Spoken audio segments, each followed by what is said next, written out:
our mankind has possibly created. They could inspire you, they could terrify you, they could force you to do something. They could be a reason to start an argument and the reason to put it to an end. You know they say, don't you, that women laugh with their ears. That's totally the truth. We do. We laugh with their ears. And I think that words is what I love and what I adore. Today I will rehearse and tell you the speech of the King of England, George VI. He delivered his speech on September the 3rd, 1939. As you could clearly see and observe, I am neither the king nor a noble English woman. But what I like in his speech are his words, or someone's words who had written it for the king. They are exactly the words I want to hear from my country in the times of trial, when it is unbearable to live the life we live in.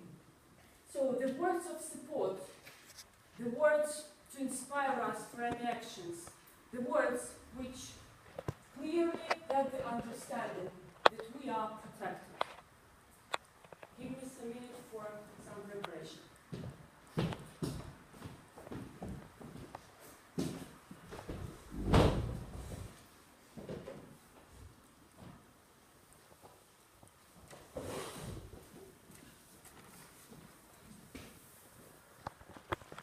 In this grave hour, perhaps the most fateful in our history, I send to every household of my peoples, both at home and overseas, this message, spoken with the same depths of feeling for each one of you, as if I were able to cross your threshold and speak to you myself.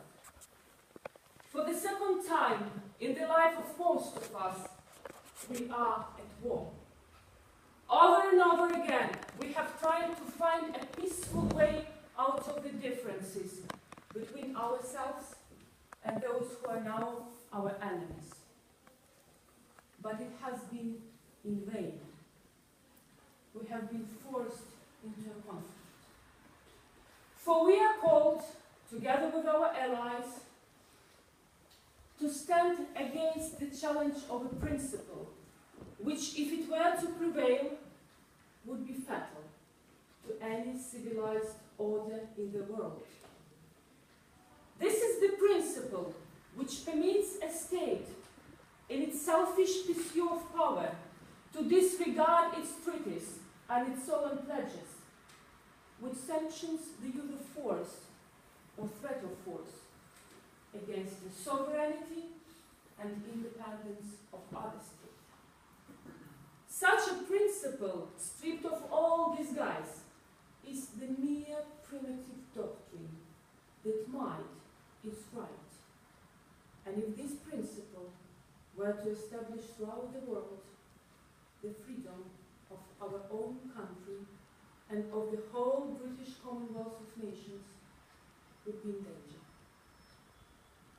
But far more than this, the peoples of the world would be kept in the bondage of fear, and all the hopes for the settled peace and for the security of justice would be ended. This is the principle which confronts us.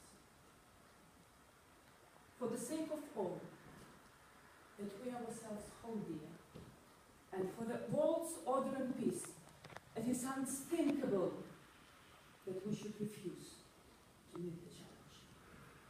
It is to this high purpose that I now call my people at home and my people over the seas, who will make our cause their own. I ask them to stay calm, firm, and united in these times of trial. The task will be hard. There may be dark days ahead. and the war could no longer be confined to the battlefield. But we only do the right as we see the right, and reverently commit our cause to God. If one and all we keep resolutely faithful to Him, ready to serve whatever service or sacrifice He may demand, then, with God's help, we shall create